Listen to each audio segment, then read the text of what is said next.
कैलन। नवरात्र के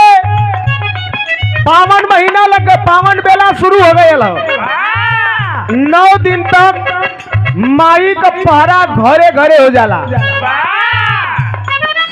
और यही 9 दिन सच्चे दिल से सच्चे हृदय से भक्त अगर माई के चरण में गुहार लगावेलन तो माई मनोवांछित फल देवेली। ऐसे गाड़ी आ जाए भैया। नवरात्र में माई आयल है, भगत के बड़ा उद्गार हो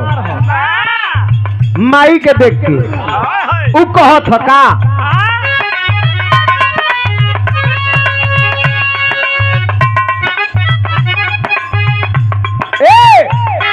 अरे सोनावा करा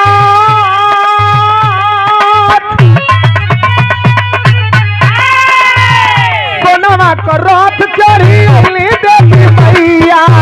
हटरे नून दिया बारे सोनावा करत चढ़ी देवी मैया हटरे नून दिया अरे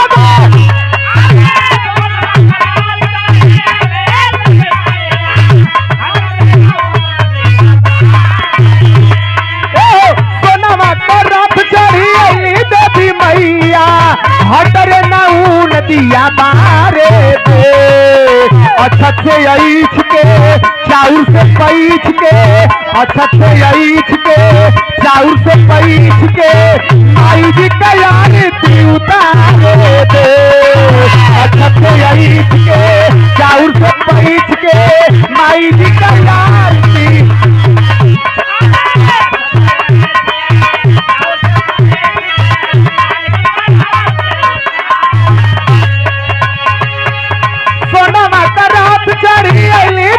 मैया हटरे नून दिया बारे दे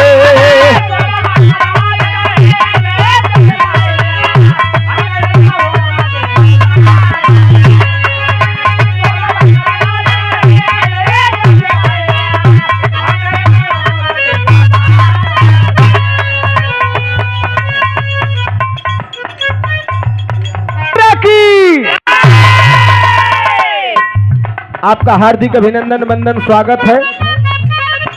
दास भक्त कहत हम माई का पंडाल में मूर्ति लगल हो और दास उ भक्त कहत हो सोनावा का रात चढ़ी देवी मैया हटरे नून दिया बारे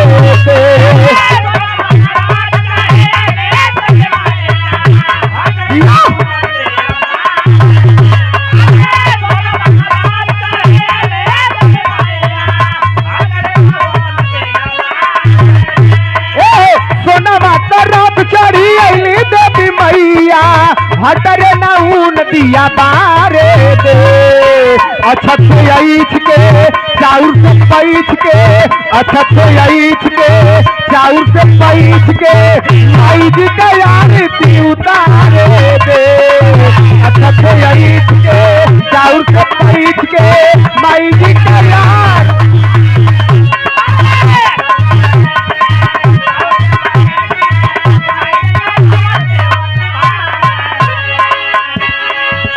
भले अइलू देवी माई